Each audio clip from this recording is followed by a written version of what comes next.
welcome to another episode of We're Not Wizards. My name's Richard. I'll be your host for September, because we're not doing the days of the week, and me telling the reason why we're not doing the days of the week and just becoming the months is just like a bit more of a not joke that doesn't really need to happen anymore, so we're not going to do it anymore. Anyway, that is beside the point. Tonight is a quick start on the Kickstarter show.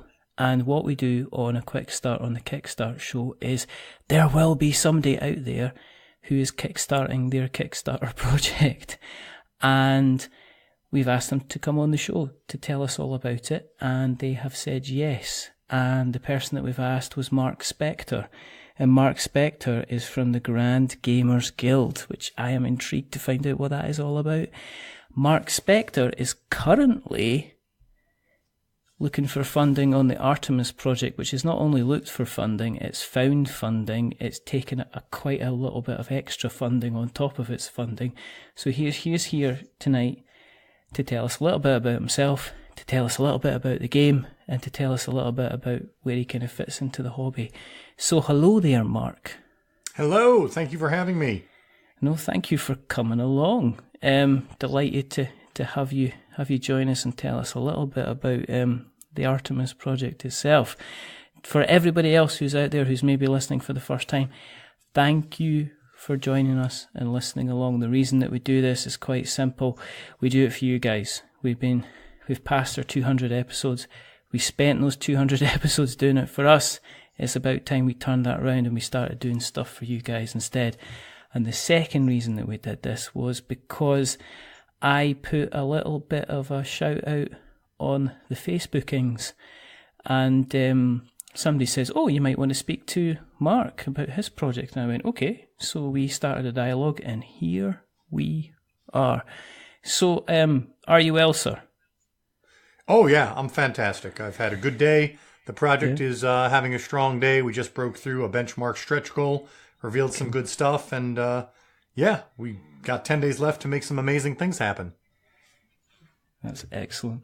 So mood in camp at the moment is kind of upbeat and happy and kind of smiles all around it. Absolutely. And believe me, for anyone who's run a Kickstarter, you know that not every day is like that. In fact, there are many days when you question your existence and why you chose to undertake this crazy thing. But you do it anyway.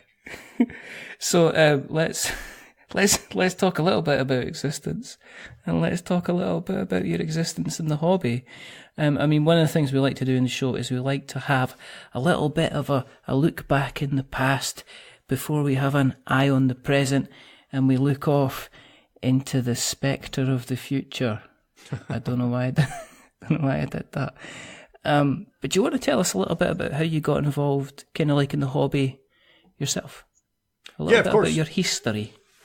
So, I've been on a few podcasts, and a lot of them ask this question. And the funny thing is, the more often I ask this question, the more I realize that my history as a gamer kind of goes back pretty far. So, way back when I was but a wee lad growing up, my mom and I used to play games, two games in particular. One was called Greed, and the other was called Monster Mansion. And, they were fantastic in my memory, but I'm sure they were really, really terrible games, is my guess. I've never gone back and checked. So, you need to check this. Well, I tell you what, if I ever get exposure to a copy of one of those games, because I wouldn't even begin to know where to find them, I will absolutely sit down and play them. And then we can have a part 2 to this interview and see how they hold up after 35 years. You could do a video review or something like that. That could be your success. That could be your successful thing at the end of the funding. You have got 10 days to find a copy of Monster Mansion and review it for your own video. It could be a late stretch goal. The possibilities are endless, Marc. I bet someone out there on the internet has it. Someone has everything. Whether they would be willing to part with those precious gems is a totally different story. But but I'm in no hurry anyway. So you're playing games with your mom. Yeah, and then I do remember that around my early teenage years, I started picking up Dungeons & Dragons, like many people in the hobby. It was around the time of 2nd edition Dungeons & Dragons. And of course, I grew up on the cartoon that, had the kids who got lost in the roller coaster and went and did adventures with the Dungeon Master and Venger and all that fun stuff. So D&D always represented a world that was super intriguing to me, but that until I was about, I don't know, 13, 14, something like that, I had never actually, indulged in. But I had a friend who was really into it and who was my game master or dungeon master, as the case may be, and did that for a couple years. Then when I went to college, everything kind of stopped. It really, like everything, pleasure reading, pleasure television, pleasure gaming, whether it be... Really? I was a very studious person, and I don't want to say there was no time for fun, because I really had a lot of fun doing the things I did. I loved being a hall president. I loved being a peer minister. I loved being busy. I loved what I was studying, which at the time was psychology and religion. So I was having a good time. It just was a completely different type of good time. And then when I got out of college, I actually, I got married almost immediately out of college and didn't really pick up gaming again until 3rd edition Dungeons & Dragons. And that happened as a result of being a mystery shopper, actually, because, and then this is kind of a weird story. I want to hear this. So, a lot of people wonder what in the world mystery shopping is, but it's when you go into a store, you evaluate their service, and then you essentially get paid for it, either in product or in money or both. And way back in the mid-2000s, there were these stores, at least in the United States, that were called Wizards of the Coast stores. And so once a month, I would go into those stores, and I would have to present the associate with a scenario, get a recommendation, and then either purchase that recommendation or something else. And it was under that disguise, that subterfuge, that I actually amassed a tremendous library of TSR. I don't know if it was TSR at that point, but basically 3rd edition Dungeons & Dragons books, as well as all of the knockoff books that came under the open license that was available. And then eventually, when I ran out of books, I came to the store to do my shop, and I ended up asking about a board game and ended up walking out with Catan. And then it was just, it was amazing. It was a transcendent experience. And after that came Origins. And anyway, here we are today. So there was like a much bigger answer to a question than you probably thought you were going to get. What, when you were back at college and you were majoring in psychology and religion, did you have a career path kind of carved out for yourself then? Were you? Yes. I mean, because you said, listen, because most people say, well, I went to college and that's when the fun started, and you said, well, I went to college and I got really kind of studious. So, I mean, what was your kind of career path at the time, or what were you thinking about doing, or what were you planning on doing at the time? At the time, I had every intention of being a psychologist, and I toyed between clinical psychology, and then I actually got involved with a professor who did a lot of research on procrastination, and I actually ran a study on procrastination for him, but nothing much ever really came of it. Did you spend too much time kind of thinking about starting a study, or? No, it just, basically, gosh, it's really hard to tell, but there were a lot of circumstances that didn't bring it to fruition. Partly on me, partly on him. And if I tried to reconstruct it, I'd probably be telling tales out of school. But there was one minor component of the study that had to do with time orientation and procrastination that actually did eventually get published. There was one of those personality surveys that people took and determined whether they were past-oriented, present-oriented, or future-oriented, as determined by the actual survey. And, somewhere out there you can look, and I think basically the conclusion is that in terms of sort of a mental or emotional orientation, procrastinators spend a lot of time thinking about the past as opposed to the future. What other conclusions or work has, you could draw on that? I don't know that it ever went any further. But, that was my college years. And then when I got out of college, I basically decided that I was kind of done going to school, at least for a while, and I really didn't want to pursue any more education. And my wife, or my girlfriend / fiance, who is now my wife, actually, so we graduated simultaneously, but she actually had to complete some college work and got an internship with the European Parliament. So at that point, we actually moved to Belgium. All right, okay. Yeah, it was an amazing time. We moved to Belgium, lived there for 4.5 months. Sadly, at that time, I was into neither games nor beer, so it was a huge opportunity missed. But I did watch... You could have been going to Essen. I know, seriously. And now that you say that, I never made the connection, but I was there during Essen. I was there in the fall of 1998 through very early 1999. So we were absolutely there when Essen was going on, and I had no idea whatsoever. Could you just give yourself a little bit of a shake for not doing that, if you don't mind? Yeah, I'll do that. I'll smack myself around. No, I'm not asking. No, not smacking. Maybe a gentle flick on the end of the nose, or okay. Paper cut at the very, very worst. I mean, nothing worse than that. But you're right. Had I sort of been into the things then that I am now, it definitely would have put me perhaps on this path much, much earlier. That's an interesting observation.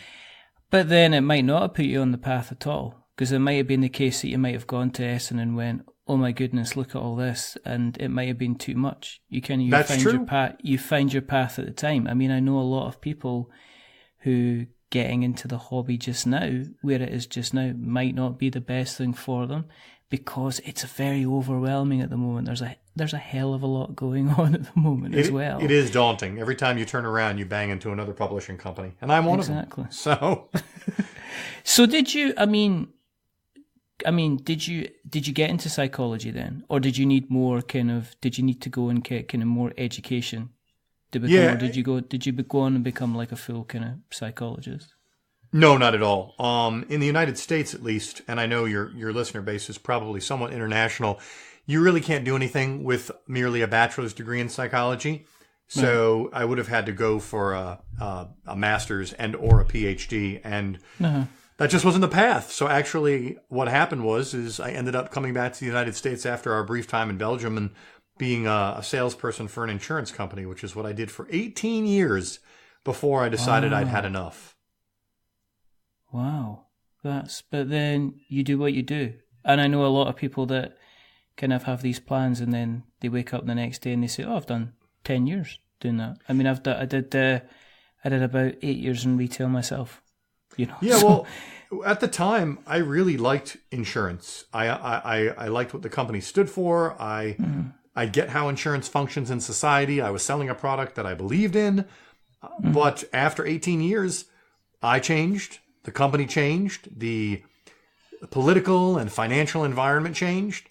And I stayed on for probably 2 years longer. Not 2 years longer, but 2 years of sincere unhappiness waiting to turn a corner, because, you spend 18 years doing something, you're going to have ups and downs. It's not as if every day you walk in and it's a bed of roses. Everything has its challenges. Yeah. So I spent 2 years trying to turn a corner, waiting to get that enthusiasm that I'd had for 16 years running. And I just couldn't take it anymore. I was a very, very unhappy person, and I was tired of being unhappy. So I turned in my resignation and called it done. I mean, sometimes you got to do that. I mean, I know of a lot of people that it's better the devil you know. You stay in the same place because the actual fear, you're the established guy. You know what I mean? You're kind of like, everybody knows you. All your customers like you. You've got a massive network. You're a well-known name, and then to go into a similar place, it's daunting, and you become the new boy, whether you've been doing it for 5 years or whether you've been doing it for kind of like 15 years. I mean, during the time, the insurance time, were you kind of keeping up with the hobby at that time? Was it something that you kind of touched on kind of now and again, or were you? I mean, you mentioned obviously picking up Catan, so I'm guessing was the board game collection kind of amassing as you were amassing kind of premiums from clients, basically? So the board gaming came a little bit later. When I first started the insurance career, I was still very much into the role-playing and the Dungeons & Dragons. And what's funny is that I was a dungeon master, so I ran the game for 8 years for a group of people. And I would use my lunch hour to work on my campaign. And I had a big map that was, 3 sheets of paper by 3 sheets of paper. and I hung it on my cubicle wall, sort of not only as inspiration and something to think about when my mind wasn't busy doing other things, but so that when lunchtime came, I could pull it down and work on it. Mm-hmm. And my boss at the time actually asked me, she pulled me into a meeting, basically to say, hey, I see you have this weird thing on your wall. I just need to know that you're actually working at work and not working on, whatever that is, because she had no idea what it was. And I assured her very much so that I was doing my job that I was being paid to do, and that I only had that there for, like I said, for inspiration and to muck about on my break. When you were DM, were you running kind of different campaigns, or were you running kind of like campaigns that kind of mingled into each other? Did you have a big dream, or were you kind of guy that says, right, let's finish, scrap our characters and start again? What kind of GM were you? No, this was one. Actually, it was 2 mega campaigns. So the first one that lasted about 4 years was actually based on a third-party supplement. The name is escaping me now, but they had this this group of baddies that were referred to as the Carnival Crew. And so basically my story was that I had the Carnival Crew traveling around the land, basically recruiting children or kidnapping children for sacrifice.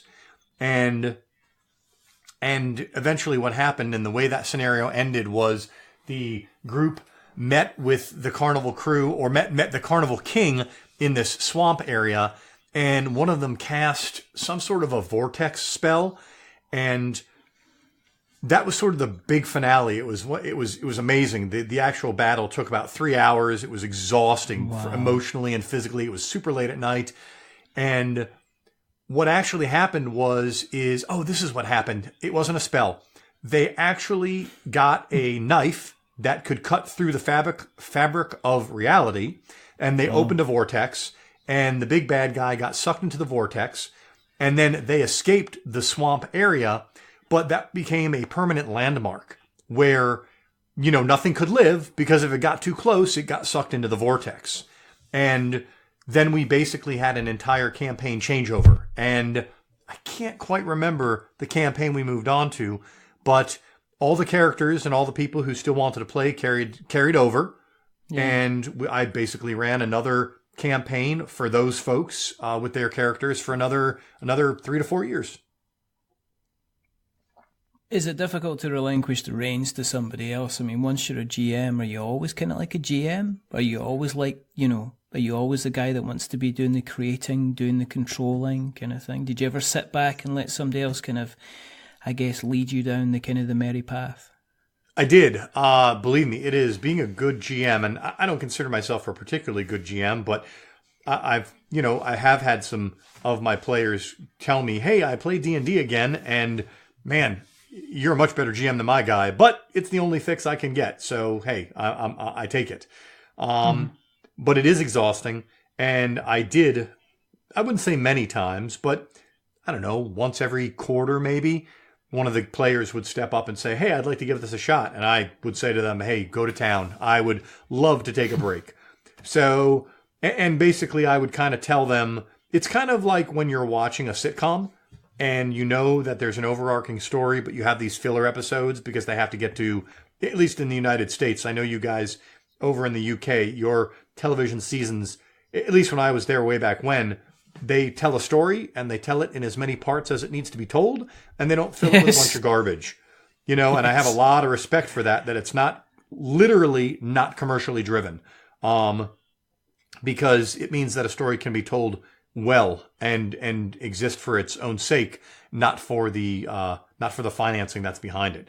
So anyway, what I would do is I would allow them, I'd say, here's where I am, here's where I need to get to. So as long as you don't change that, we can do a little side quest, or we can do something that, you find to be unique and intriguing. And so they would plug in and I would roll with it and we would all be happy. Is that where the name came from? Because to me, the Grand Gamer Guild, or Gamers Guild, sounds like a collection of kind of, I guess, gamers, guys that kind of as a guild as opposed to kind of like Sure. a company. I mean, when did you come up with the name? Is that always, again, is that something that was kind of sitting in the background that you came up with? Was that linked to the kind of the role playing side of what you've been up to? Actually, no. What it's really linked to is more than anything, was my time in Belgium. So the grand part has to do with the fact that I live in Grand Rapids, and that I like alliteration. So the gamers part is obvious, but it's the guild part that really speaks to the story I'm trying to create, for lack of a better way to put it. And what I mean by that is, so like many European cities. We lived in Brussels, which is the capital of Belgium, and in the center of the city there was an area called the Grand Place, which is this large plaza filled with, actually it's like a large market square, and the surrounding area is all these old guild houses. And just having lived there and enjoyed the heck out of my time there, the guild houses, to me, aside from being absolutely fantastic in and of themselves, they kind of represent the idea of a membership, and the idea of that once you get behind those doors, you are privy to information and stories and secrets and tricks of the trade that other people are not privy to. And so I guess in some ways, so let me, and some of this, let's call this retconning. But now I see, when I say this out loud, I can see more of a connection to Dungeons and Dragons in the sense that, there are a lot of source books that have to do with, guild membership and things that you get by being member of the Thieves Guild and other story-driven guilds. But anyway, point being that I like the idea, it's very difficult to sell a company. People really don't buy a company in this industry. They buy games. And then if the next game you produce they don't care for, they move on. I totally get that. So, and that's okay. It is what it is.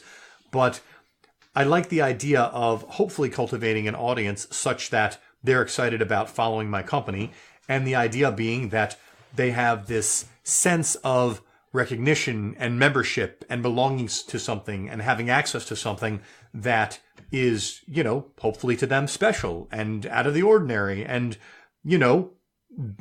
just a great thing to be a part of. And so that's really where the genesis of the name is. And the emotion and the vibe that I'm trying to cultivate among my fans. Because you've got your Kickstarter bio mentions the Grand Gaming Academy. Yeah, I know. That was not my smartest naming decision, in that I named my company very confusingly after or not after my demo team, but sort of parallel to my demo team. So one of the ways that I got involved in the industry is before I was publishing, but after I had been attending Origins for a few years. I never can be just an attendee. I always like to, give back a little bit more than that. And I started volunteering for the convention itself, and then I started volunteering to be a GM, and then eventually I put together a team of GMs who wanted to go to conventions and teach people how to play games. And so that's what the Grand Gaming Academy is. We attend Origins and we attend Gen Con annually, and essentially we ally with companies, my own included, to teach the games there, so that, for a bunch of reasons. One, because we like to teach. Two, because there's a lot of games out there, and a lot of folks won't buy a game unless they've had a chance to play it and know if they're going to love it. Yeah. And I hold my GMs to a pretty high standard. We get together and we literally practice playing the games and teaching them on a monthly basis, so that we can do a proper presentation for the publishers that trust us with their product. They're giving us product to take to the floor. That product costs them money, both because they give us the games, but also because of the shipping to get it to us. Yeah. And then we're unofficially part of their sales team out on the convention floor. If we don't provide a bang up experience, now we can't help the game itself, right? I mean, some games people are going to like, some games people aren't going to like. Some games are amazing, like Terraforming Mars, and we ally with Stronghold Games. And I tell you what, we could run Terraforming Mars all day long, and every game would fill up.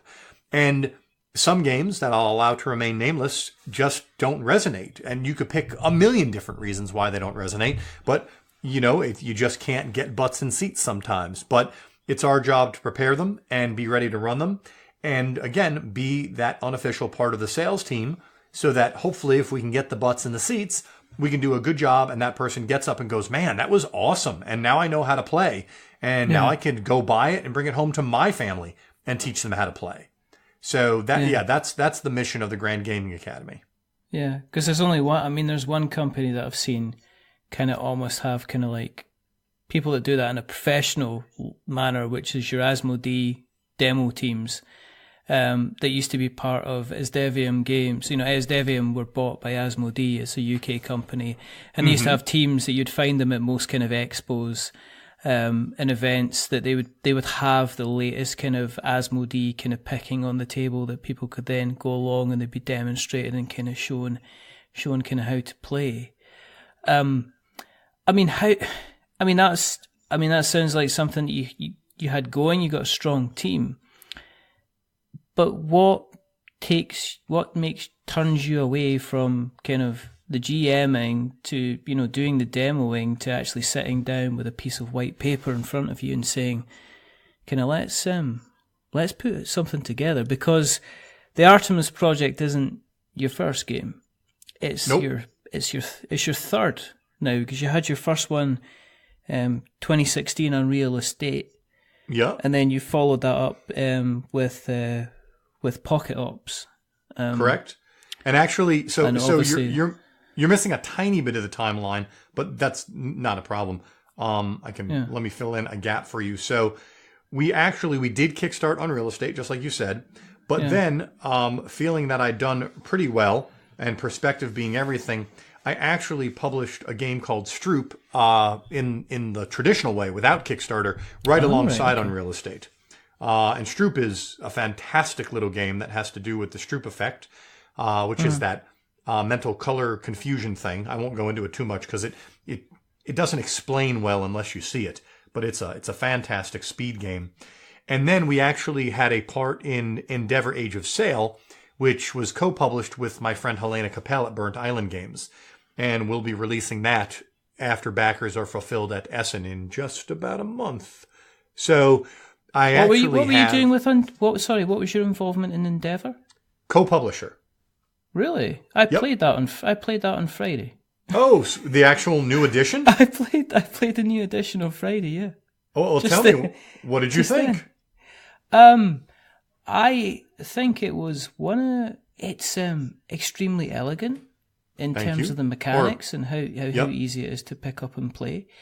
That it's one of these interesting games that you start off and you say, okay, so I'm picking my building. Okay, let's pick your building, and then you're getting your men back, and then you're getting more men. You're getting your men back, and then you're taking your actions, and based on your counters and based where your place. So it's like a mini kind of worker placement game. Mm-hmm. And then by round 5, the analysis paralysis sets in, something so awful that I think we went from maybe spending about 2 minutes per turn to having everybody sitting there for about 10 minutes, kind of thinking, really?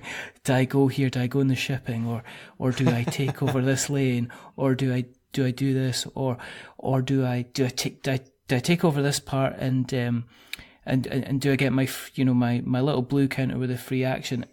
There was a lot of positivity for the game. I think it was one of these games that crept up on you in terms of it got more complicated towards the end because it became more of a slight kind of area control, and you were thinking at the time that you are racing along the tracks to increase the number of victory points. It was one of these games that you looked at it and went, this is simple. By the end, everybody's kind of getting angry with each other because they're kind of like, well, if you put that there, I can't put this there. I need to do this. I need to open up this lane here. So the overall, we really enjoyed it in the group. We played 4 players.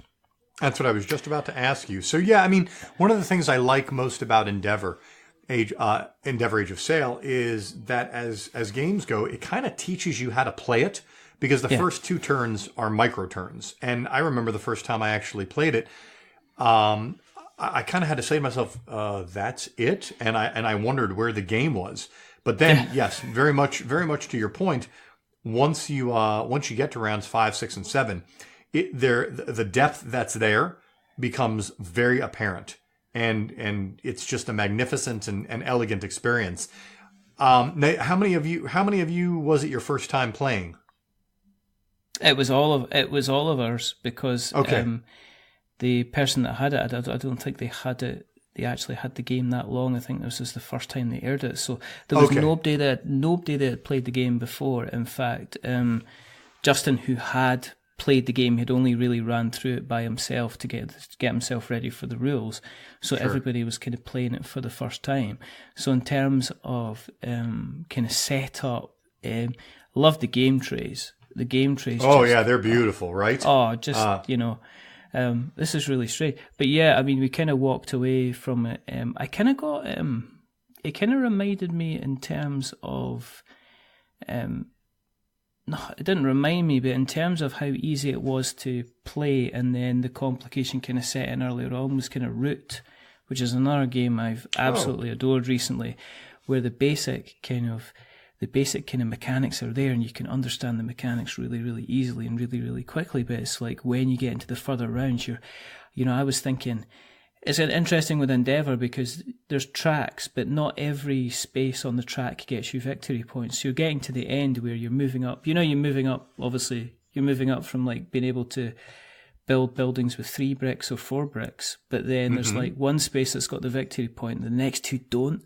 So it was almost a case at the end when we're sacrificing cards and realising we're having to move back down the track. It was like, well, I don't have to worry about sacrificing this card because I'm not losing any victory points. But there was one point where I was about to move into 3, 7 victory point scoring bits. So if I get into one particular bit, and that kind of moved me up from being kind of very far behind to being, pretty decent in terms of kind of the order which we finished off. But yeah, it was a pleasant surprise. I think we really enjoyed it in terms of how it played and how quick it played, and we managed to get it all kind of finished within about, maybe it must have been about an hour and a half, maybe an hour 20. So it didn't overstay its welcome, No, and I think you'll find future experiences to be, much, much faster, quite frankly, now that you can get a rhythm down. Did you guys play with the exploits, or did you leave those out as it was your first game? I think we left them out. Yeah, we just played with the main kind of base stuff. We didn't add in anything over and above. Yeah. So we didn't want it over, because I think it's different with, you've got maybe even if there's 2 that's played before, and the 2 can carry the other 2 people to kind of help explain what they're meant to be doing. But we kind of left it kind of on the base stuff. That's not to say that we're not going to kind of bring them in kind of on another game. But right. Yeah, I think that's definitely the way to go. I think that's a good decision to leave them out of your first play. I just, anyway, yeah. No. It's something that's important to me is that I can get a game to the table and I can play a game. I can set up a game and start kind of playing it and almost learn to play the game as I go. And not be penalised for not knowing everything that's kind of going on, that you're kind of learning, so everything's kind of building up. So even if you didn't understand what was as you said, happening in the first 3 or 4 turns, by the time you got into the real meat of the game, you were well enough educated so you know what you were meant to be doing kind of going forward. So you didn't lose anything if you weren't sure how to be planning kind of going forward. Right. And that's kind of attractive to me. Yep, and I think you'll find... Sorry, I'm a terrible interrupter. And I think you'll find on future plays now that even though those first rounds are simple, you'll look at the board in a new way and begin to be able to strategize from the get-go and say to yourself, oh, I really want to get up that track. And, anyway, yeah. So I'm glad you enjoyed it so much. No, it was good. It was strange because we didn't open up the last kind of territories until probably towards the end. I think the last one's kind of like South America was like one of the last ones to kind of to open. Same with I think Africa as well. Just because at the beginning we weren't sure what we were doing, and then somebody dominated one of the corner pieces.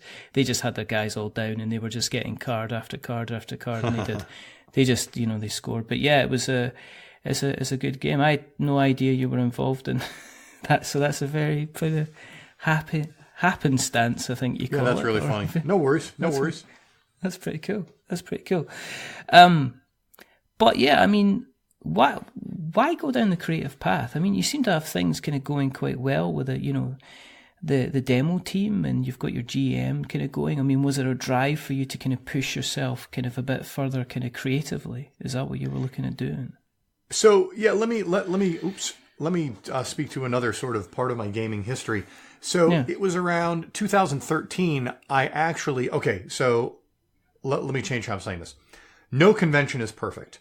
And even though my Origins was my first big convention, and I love going to Origins, there's always problems, right? Who knows what? And I said to myself, well, if I have a problem with something, why don't I try to fix it? And, my version of fixing it was to start a convention. So that's what I actually did. And in 2013, after about a year and a half of planning, I co-founded a convention here in Grand Rapids, Michigan. Now, I'm no longer involved with that convention, but the reason in part why is because I was involved with that convention for 4 years. And then around year 3 of those 4 years, I started getting the publishing bug. I just basically thought it would be fun. I had supported some Kickstarters. I, saw all these great games coming out, and I said, well, heck, I can do this too. And what's funny is at the time I went to my business partner and I actually had a plan that the publishing should be a part of the convention, because I thought to myself, wouldn't it be cool if, as a convention owner that you're going to get, let's use nice, easy numbers. You're going to get 1,000 people to walk through the door.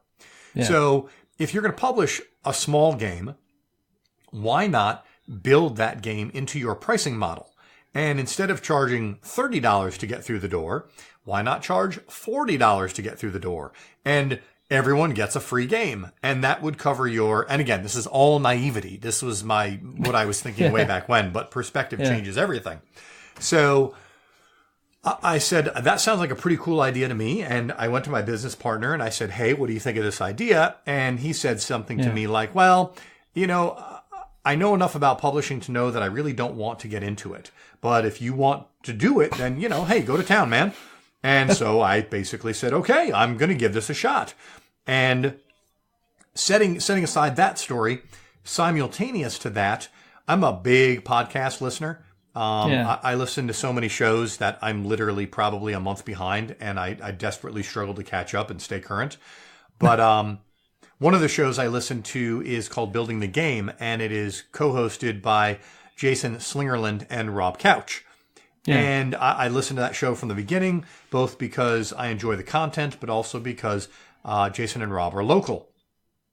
And so basically they call themselves a documentary podcast, and the podcast is about their adventures or misadventures in board game publishing. Board game designing, and with the goal to get published. And Jason was telling a story about a game that he had designed that had been picked up and then let go by 2 different publishers, which of course, it's super exciting to get picked up, and it's super frustrating to get, let go, because you think you're on the path and then all of a sudden you're not. And they had their reasons. And just to clarify, none of those had to do with the quality of the game itself. And I remember I was driving in my car, listening to him tell the story of the second publisher backing out. And I literally paused my podcast, picked up my phone, and said, Jason, I want to publish your game. And about a year later, we had a published game in Unreal Estate. Now, the game he was telling the story about is not the game that ended up being Unreal Estate, but and as far as I know, that design, which at the time went by the name Gunslingin' Wranglers, I think it is still probably, if memory serves, I think it's still on a shelf. I'm not sure that Jason has progressed with the design, but who knows? But so that's where Unreal Estate came from. It was just sort of this, I don't know, I do something and then I take the next step and then I take the next step. And, instead of just attending Origins as an attendee, now I attend it as a publisher, and here I am. But you made an interesting comment before about the name of the company and a guild, and it sort of feeling in name like a collection of companies. Well, again, I come back to the statement that perspective is everything, and this is a much, much harder thing to do than I ever would have imagined. And eventually, one day, maybe, fingers crossed, I could see a situation where instead of being a publishing company, I am a company that has publishing studios, maybe the poor man's Asmodee or something like that. But for right now, I'm just me, just trying to crank out one game at a time and, seeing if we can stick to the deadlines we set and keep them going. And actually, to be fair, to say I'm a one-man show is not accurate at all. My creative pillar of strength is Josh Capel. He is my lead developer, my art director, and my sometimes artist. So his contribution to my process is tremendous. And there is no way that I do it all myself. No, I mean, it's almost like you've got to be a one-man army on some Kickstarter projects. I mean, I've spoken about this quite recently about with a number of people, including kind of MMA from Emmer Studios, about all of a sudden being thrust into a person that's got to become like a Swiss Army knife and still having to make sure you kind of take care of the self-care kind of portion of it as well. You've discovered you've got to be kind of like a multi-task type of thing. And sometimes it's difficult to, I guess, to kind of stick a hand up and say, actually, can I get some help from some people, rather than kind of do it all yourself, really. You went ahead, and obviously, Unreal Estate was the first one, but then you went into Pocket Ops. Yep.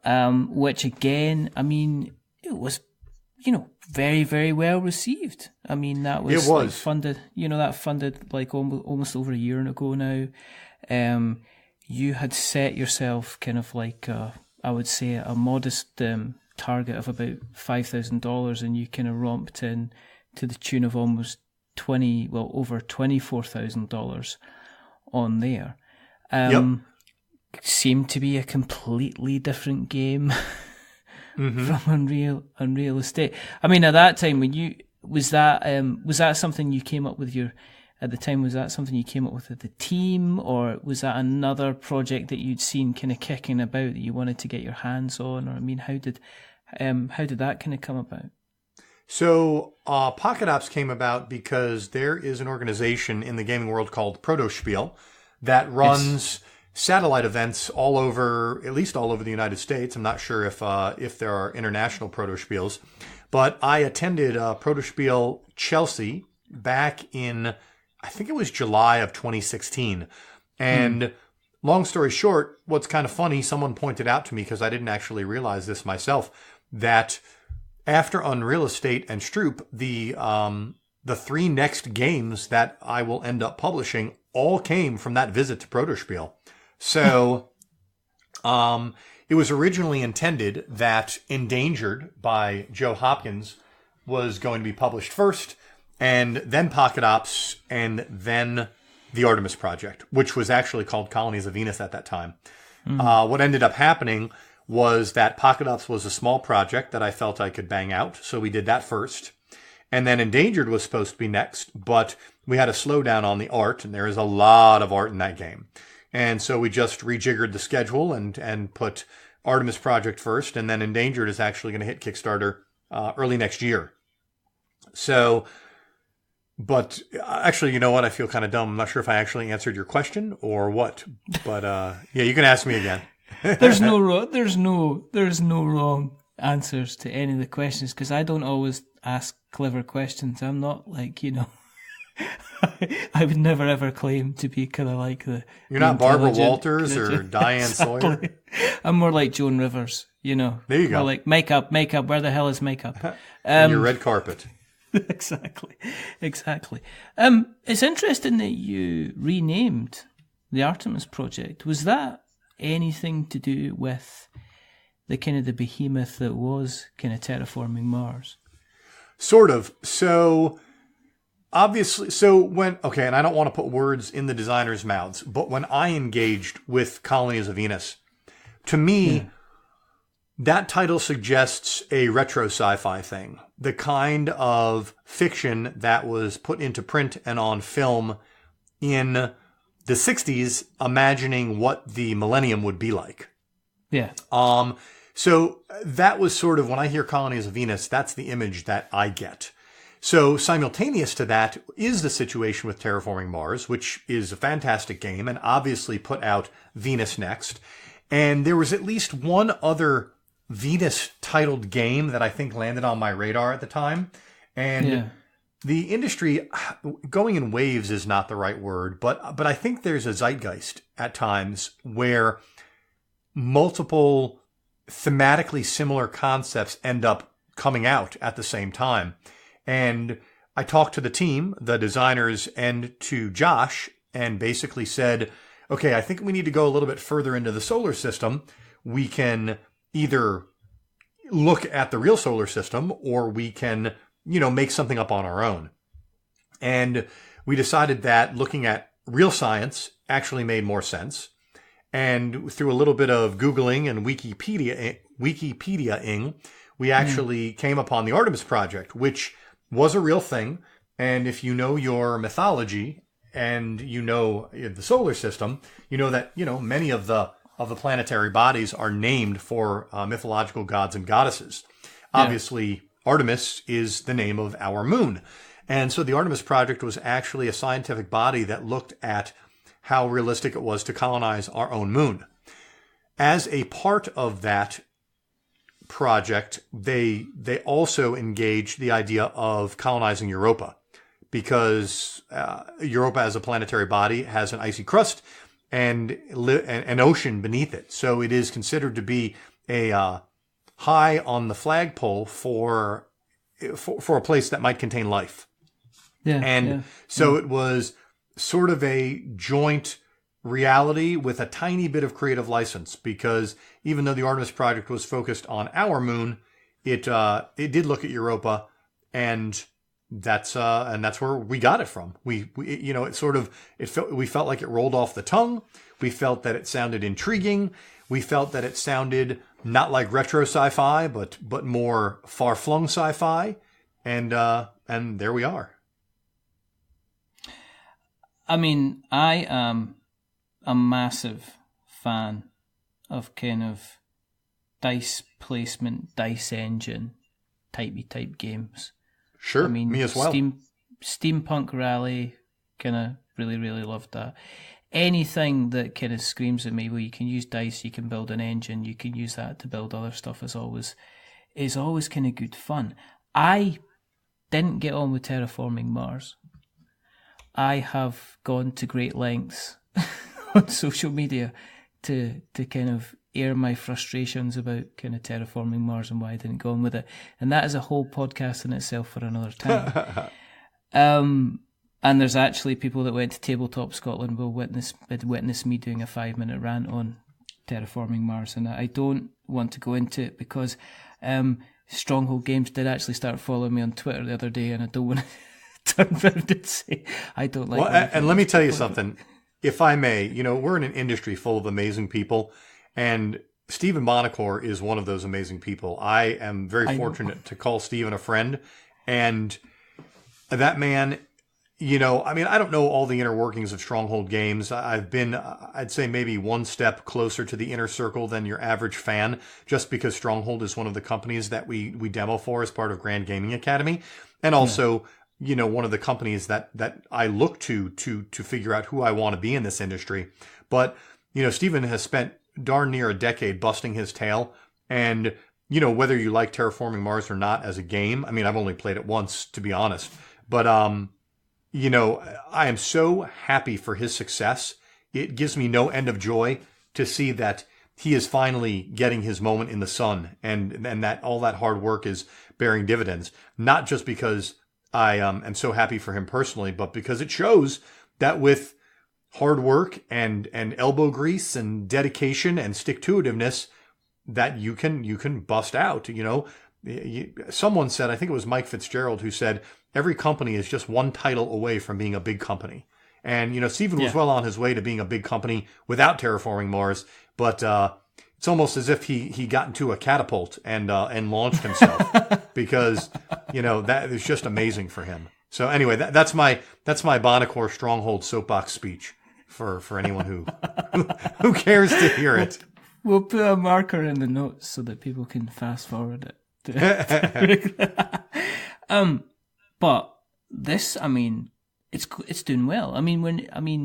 When you launched it, because it was a little bit of a bigger risk than the previous games that you put on Kickstarter. Because no doubt.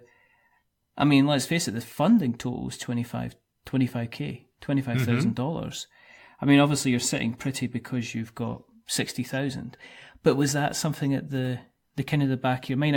I brought this up with a few kind of creators, and the fact that this whole fund in the first 24 hours kind of thing that seems to be going about in Kickstarter at the moment. Were you tempted at the time to put a kind of a lower kind of target to try and make sure that the funding was hit? Or were you like, no, this is going to happen, stick with the 25k, and let's, I'm very, very confident this is going to do kind of very well. Sure. So you've actually asked quite a bit there, and I'll try to unpack it in a way that makes sense. Mm-hmm. So from the very beginning, it has always been my intention only ever to ask for what I actually need. And the driving philosophy behind my Kickstarter projects, all three of them, has been that I come to the table, again, asking only for what I need, but with the knowledge that I am putting up a substantial stake of my own money to bring this to fruition. That is to say, on Pocket Ops and on real estate, I asked for $5,000. Yeah. And I had $5,000 of my own, at least, in the bank to match what my backers were going to give me, because I didn't feel it was appropriate to ask them for more than I was giving myself. Okay. But as many people have come to realize, the board game industry, you don't put a project up on Kickstarter and suddenly find yourself rolling around in a vat of gold like Scrooge McDuck. The truth of the matter is that even after doing two projects that by all measures are very successful for what they are, there was not extra money left over. There was not a giant investment left in my bank account that I could move forward into Artemis Project or any other game. And so when I was building the Artemis Project as a project, I have some goals for myself. One, I want to put out a game that, forgetting game quality, because that's kind of a given. I want a game that's fun to play. Everyone wants that. But from a aesthetic and a tactile standpoint, I want to put out a game that I genuinely want to play. A game that is fun to move the bits around. A game that satisfies visually. We've all played prototypes. You can have a fun experience, but handling note cards and loose leaf paper is not satisfying. It is definitely lacking. And that's why games, evolve into the elaborate products that they are. So I actually toyed with a number of funding levels, all the way from 40,000 at the top end down to 25,000, which is obviously where we settled. I had a lot of conversations with friends and mentors in the industry who had run multiple Kickstarters and, talked about that first day funding mentality, talked about the audience that I had built over time with Unreal Estate and Pocket Ops and Endeavour Age of Sail, talked about the game that I wanted to put out and what was a minimum acceptable print run so as to be, realistic, but also not overly costly, and what was minimally acceptable in terms of the components that I was going to put into the box when all was said and done. And what did it mean if I only hit $25,000? And so add into that, as you had stated before, that my previous projects were small projects. They were games that, I don't want to say they were games that were targeted toward a particular audience. I think there is a subset of the gaming audience that gravitates towards small games and excludes big games. I also think there's a subset of the audience that gravitates towards big games and excludes small games. And here I was asking my small game audience to come with me, saying to them, hey, you've had faith in me before. Follow me on this project, please. and I did not know if they were going to come. And even so, I've not, looked at every backer's name and seen who's crossed over from Unreal Estate and Pocket Ops to the Artemis Project. But did I know it was going to fund? Not even close. Did I have faith and hope and, let's say, a reasonable optimistic certainty that it was going to fund? I would be a liar if I said no. I mean, I'd run 3 projects. Between the 3 of them, we had 1,200, and 7,500 backers. I'd done the math. I had, I don't want to call it an expectation, but a very positive hope on what could come to fruition. And I'm very fortunate that it did, and that we were able to keep on chugging along. And here we are, still with 10 days to go. We cracked another major milestone today, which was fantastic. And actually yesterday, as of the time that we're recording this, yesterday we actually had the best, one of the best days of our campaign. And that's in what, is the middle of the traditional lull, which, funny enough, is part of what I spent my day writing tomorrow's email about. But that's a good thing to be, though, is to be in that positive place where you can actually say, hey guys, we're continuing to kind of to storm this. I mean, there's a lot of people talking about I know the Artemis Project. There's a lot of people talking about, there's a lot, wherever I go on Facebook, amongst the groups on Twitter, I'm always seeing, have you seen this? Have you seen this game?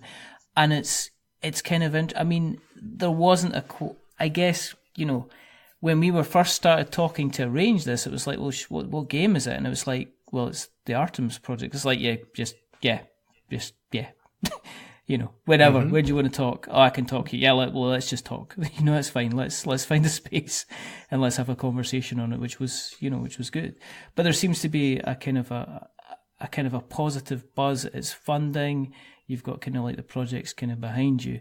For people who haven't heard and who have been living under rocks, rolling rocks, and have stayed away from Kickstarter because it's an expensive business backing on Kickstarter nowadays. What can they expect from the Artemis Project? What's the kind of the elevator pitch? What would you, Sure. If somebody says, tell me about the Artemis Project, what are you going to say to them, Mark? Sure. So the Artemis Project is a story of colonizing Europa, both above and below the ice. Over the course of 6 rounds, you're going to roll the dice, you're going to place them, and you're going to resolve them, and the dice are going to resolve in a different way depending on where you put them on the board. We have some key mechanics with the dice placement. You're doing a little bit of engine building, a little bit of set collection, and one of the and reviewers time and again have pulled this out, and it was intended. We have a mechanism called the exposure mechanism. One of the driving things that Daniel and Daryl did when they put together the mechanics for the Artemis Project is they said, how can we make a game where every die matters, where it's not the low numbers and it's especially not the high numbers, but every die is going to influence the board in a way that is impactful. And it came to be called the exposure mechanism, and I've referred to it as dice displacement, but it is very much a situation where in a substantial part of the board, lower dice actually supersede high dice. So you are constantly looking at what the other players have rolled and making a move to what you need to get, not just based on what you need, but based on what they have showing, what their next move could be, and the moves that they've already done. Because just because you want a resource in a particular amount doesn't mean you're going to get that resource in that amount. No, so that was probably a little bit more than an elevator pitch, but I apologize. That's fine. Got the best. No, that's good. No, we're going up to penthouse levels, so it was going to be a very good. Journey. I think people want to know what is kind of happening. Yeah, I guess one of the I've recorded an episode quite recently, which is going to be about a dice, a combat dice game where you actually throw dice at other dice. Oh wow. Called Masters of Ketdown, and that should be potentially out there by the time people are listening to this episode as well. But the point I kind of bring up in that episode is that the only issue I've ever had with dice placement games is you roll them and then that's it. Kind of nothing happens. You kind of play about with what it is. And one of my things that always frustrated me in something like Steampunk Rally was that you were always looking for the higher numbers because the higher numbers gave you more opportunity, and the lower numbers were fine if you're wanting to clear out certain areas, kind of thing. But that was, but the idea of you saying, well, the lower numbers matter here because you can actually twist them round to kind of do more things is very, very kind of interesting to me. Is it strange doing a kind of a big box game with regards to production? You got like lots more things to kind of be looking at, to taking into consideration in terms of, once it's going to get funded, it's going to be going out there. You're going to be then having discussions with more discussions with like manufacturers and the printing side of things, the logistics side of things. Is this a slightly different kind of ball game than what you were used to with, say, Pocket Ops, for instance? Or oh, definitely. I mean, the whole point, I know mistakes are going to be made, and I try to approach things carefully and systematically, but you can plan as much as you want, and life is still going to throw you a curveball. One of the reasons why I started with small projects is because small projects mean small screw-ups. Big projects mean big screw-ups, and I didn't want to give myself the opportunity to screw up big until I had given myself the opportunity to screw up small and learn from it. And so, that's why I started with small projects. Other people have started with gigantic projects and done just fine. I was not in a place where I wanted to take that chance. So, but yes, you better believe it. It's a whole different ball game. A lot more moving parts. When you knock over one domino, it influences a lot more dominoes in a big game than in a small game. And so you just need to be very systematic and very careful. And even doing that, I guarantee you, some mistake, some unintentional error will creep into the final production. But you look at it, you make a note on it, you learn from it, and hopefully you do better next time. We won't be the first large box Kickstarter that has some sort of a flaw. Hopefully it's not a fatal flaw. Yeah. Yeah. Well, I was hearing that about, going back to Endeavour. The guy that owns it was saying, he was on the comments and people had complained about, he says he did notice like on a tiny speck on one of the boards. And he says, then we're complaining about it, or that, I think it was something like one of the counters, they were experiencing some of the paint had come off on some of them because they'd been put away maybe a bit too early. And he says, and people were flipping their, losing their minds over it, basically, because one or two counters had a couple of little missing bits of purple paint. And he was like, you can solve that with a brush and a bit of purple paint. It's a terrible, frustrating thing. However, it is a little bit of wood and it's not the end of the world kind of thing. But people get very, very passionate in kind of Kickstarter comments, as I'm sure you're more than aware, Mark. Yeah, they do.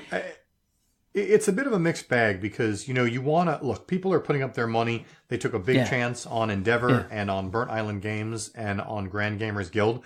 And we absolutely want to give them the product that they paid for. Yeah.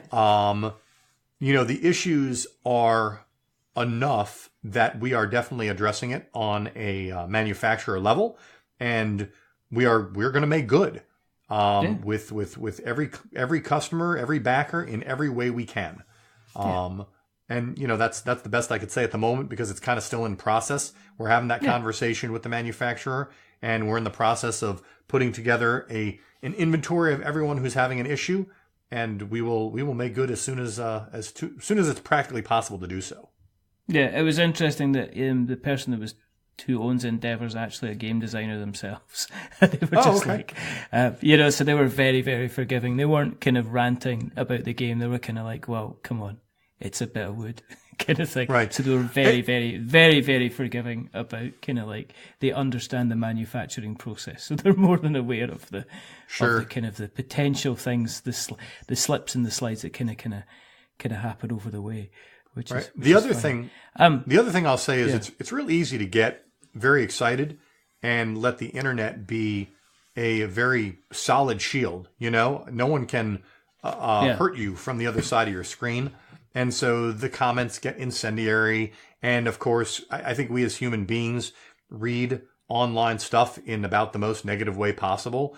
I'm 99% certain that if I sat down with any one of these guys or gals across a gaming table, we could roll the dice and have a pint and have a great time together. So absolutely, it's tough not to take things to heart when the barrage of complaints begins to stack up, but you gotta, breathe, know that you're doing the best you can, and just keep on keeping on. And, exactly. Once these people see us making good for them, they'll chill. It'll happen. It's okay. Yeah. We'll all have a great time together. So, I mean, with where you are with the Artemis Project, has this opened up your scope for the types of games you're going to consider for the future? I mean, are you Absolutely. now saying, well, big box is, we've now got a decent number of backers here. We've got our backers from our previous projects. Is that kind of opened up your scope to say, well, actually, that guy that we maybe thought was going to be a bit too big of a project, let's contact them and maybe bring them in because it was a really, really interesting idea kind of thing? Definitely. So one of the driving philosophies of the way I want to publish, and has been since the beginning, is I have this hashtag that I sometimes use that's Game Night Go To. And my goal as a company is to cast a wide net. I want to be a company that you can pull, if you're having a 6-hour game night, I want you to be able to pull 3 to 4 of my games off of your shelf, from your opener to your main course to your finisher, and have a varied experience. And like I said, be the game night go-to. Be the company that you could spend the entire night playing the games and go, man, I can't believe the same person published all these, or the same company published all these. So to answer your actual question, the answer is yes. I mean, our next game, Endangered, is a co-op game about saving endangered species. It's scenario based, and it has 2 scenarios in the box initially: tigers and sea otters. So we've not done a co-op before. The game after that, called Gorinto, is an abstract tile drafting and engine building game with sort of an Asian philosophical elemental type of theme. And our game after that, Lost Vegas, is a post-apocalyptic game with the story of, Vegas, let's say 100 years into the future, that's been taken over by the desert, and your goal is to recover it. So, I mean, I don't think any one of those games, either mechanically or thematically, sounds like anything we've done. And if I can, eventually we'll run out, I'm sure. But, if I can continue to publish games that do, maybe not new things in the industry. I mean, granted, I'll fully admit that I think most people look at the dice exposure mechanic as a new thing among the spectrum of dice placement. But if I can continue to do new things that expand my catalog, again, from both the storytelling as well as the mechanical perspective, and that resonates with the audience, then I will be a very happy publisher for a good long time. Well, you can't wish for much more than that, can you, really? No, I've been unhappy doing work. I don't want to be unhappy anymore. We started the conversation with that. So, Well, I do have one more question for you. Fire away. You have been chosen as one of a member of the crew who's actually going to go and colonize Europa, okay? Mm-hmm. It's going to be a long journey. So the head of the team says, I'll tell you what you can do, Mark. He says, basically, I am going to allow you to take any 3 board games you want with you on the mission. There'll be a lot of time, so we're going to have a lot of time to play whatever you want. And also, there's a crew of 8 going on this mission, so you're going to have plenty of people to take with you. Now, the director of operations has managed to pull a blinder because obviously they've got government connections, so they can get their hands on any single game at all, be it a first edition, second edition, out of print edition, they'll get it reprinted for you. What 3 games do you take with you on your journey, sir? Wow, that is an amazing question. Okay, so I think the first game I would have to take with me would be Power Grid. And to be fair, this Power Grid was mentioned both in a recent episode of Heavy Cardboard, as well as someone put up a thread about Power Grid. So it's very close to the front of my mind. But for a game that was done back in 2004, Power Grid is an amazing game. I mean, also I should say, as long as I get to bring all the expansion maps and expansion content. Oh yeah, absolutely. So if we could tuck that under this conversation, then yes, I stick with Power Grid. Okay. And the second game? Okay, so I'm going to continue cheating a little bit and saying that the expansions can come with. So I want to bring Ticket to Ride and all of its expansions and maps and things like that. Yeah. Because that would be no end of gameplay. So I think I've thoroughly cheated on 2 out of 3 of these. And the third one, you might as well keep it up. All right. Well, if you're going to allow me to continue cheating, then I will bring the game that actually, it was the very first game that I ever saw and sort of bought into the hype on, and that is Small World. The box cover and the story that they were trying to tell in Small World just sank its claws into me. And I can't remember what year it came out, but I remember the year that I went to Origins, I made sure to sit down and play that game. I had an agenda and I was a man on a mission. And Small World, again, has a ton of expansions. I love the way it plays in terms of the mix and match of the powers and the races. And I mean, you just have, between those 3 games and all their expansions, they're all very different. They're all telling different stories. And, mechanically, I don't think they could be more dissimilar. So there you go. Those are my 3. If I could tuck those 3 games under my seat, maybe in some kind of a,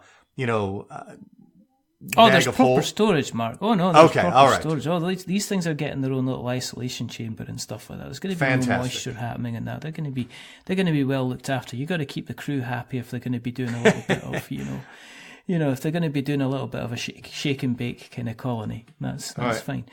Thank you very, very much for coming on.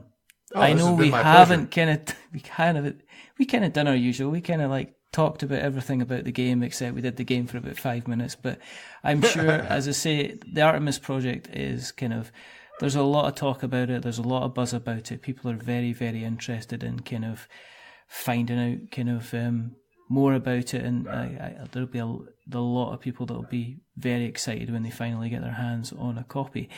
If they want to keep an eye on what you get up to, where can we find you on the interweb nets, Mr. Specter, sir? Okay, so the website is grandgamersguild.com, and you can look at everything we have going on there. If you want to receive my email ramblings on an almost weekly basis, you can also sign up for our email newsletter. We don't, I'm usually pretty good about weekly. In fact, that's my kind of my discipline right now. I've been pretty good about it.